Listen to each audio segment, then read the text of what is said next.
Olá, sou Rodinei Candeia e vou falar sobre a matéria do Fantástico preparada para desqualificar o presidente da República, Jair Bolsonaro. Disseram que ele violou as medidas de saúde ao se dirigir a aglomerações e não usar máscara. E terminaram vinculando ele a faixas nas manifestações que pediam intervenção militar, divulgando a manifestação de repúdio de Rodrigo Maia, de ministros do Supremo e de governadores, especialmente de João Dória. Eu tenho muita dificuldade para enaltecer personalidades e fazer culto a quem quer que seja. Acho isso uma burrice, pois onde a crítica não for permitida, os erros se sucederão. Assim, me sinto à vontade para dizer que não concordo com algumas posições de Bolsonaro, quando, por exemplo, minimizou a importância da pandemia de coronavírus, e nem quando foi juntar-se a manifestações sem uso de máscara. Também não concordo com quem pede intervenção militar. Militares são gente como qualquer outra e também pode errar.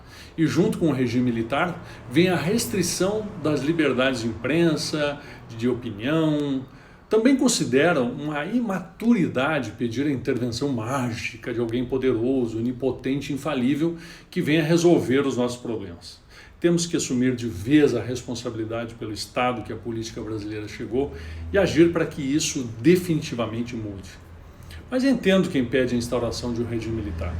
É o resultado do descrédito das nossas instituições. Isso se dá justamente pelo comportamento dos membros desses poderes. A Câmara e o Senado têm a maior concentração de corruptos da história da humanidade. Deputados e senadores foram comprados no mensalão e no petrolão com o silêncio cúmplice de quem hoje critica as manifestações de intervenção militar. Aliás, boa parte dos que ainda estão lá tiveram suas condutas criminosas reveladas pela Operação Lava Jato e, fôssemos um país sério, estariam à penitenciária e não emitindo nota contra o presidente em horário nobre para a Rede Globo. Não bastasse isso, não avançam em pautas que interessam para colocar o país em outro patamar ético, como o pacote anticrime do ministro Moro. E agem contra o país ao derrubar medidas que nos fariam avançar economicamente. Agora, conspiram para inviabilizar o governo federal, tanto para distribuir dinheiro a rodo para estados e municípios, quanto para prejudicar o desempenho do governo federal e fragilizar Bolsonaro. O Supremo, por sua vez, fez um contorcionismo interpretativo para libertar Lula, o maior ladrão e corrupto da história desse país. E há pouco tirou a autoridade do presidente da República para legislar sobre saúde pública.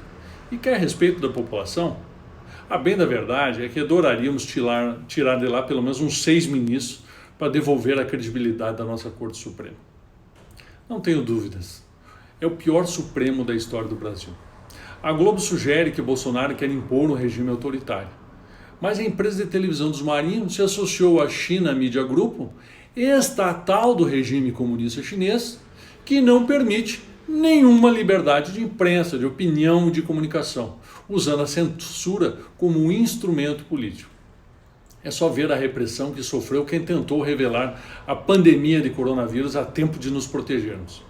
O governador Dória também defende em discurso a democracia, mas instalou o escritório do governo de São Paulo em Xangai e comemorou a compra da CPFL, Companhia de Energia Elétrica de São Paulo, pela Companhia de Rede Elétrica da China, gigante estatal daquele país autoritário e que já está em 14 estados do Brasil, sendo dona da RGE aqui do Rio Grande do Sul. Para Dória, ditadura não pode, mas se tiver grana, podemos conversar. Outro governador que ataca Bolsonaro é Flávio Dino, membro do Partido Comunista do Brasil, que prega, em última análise, o fim da democracia e o estabelecimento de uma ditadura comunista. A coerência não é o forte dos detratores de Bolsonaro. Ora, esse ajuste entre as figuras carimbadas da política e a Rede Globo tem um só interesse: a volta do sistema corrupto que alimentava todo esse bando e que a eleição do Bolsonaro acabou. Esse é o motivo da briga. Querem de novo poder roubar o dinheiro dos brasileiros. Bolsonaro não acerta a todos, mas não é ladrão. Temos 2 pandemias a nos assombrar. Uma de coronavírus, outra a pandemia de corrupção que está incubada e que tenta a todo momento voltar a contaminar todo o Brasil.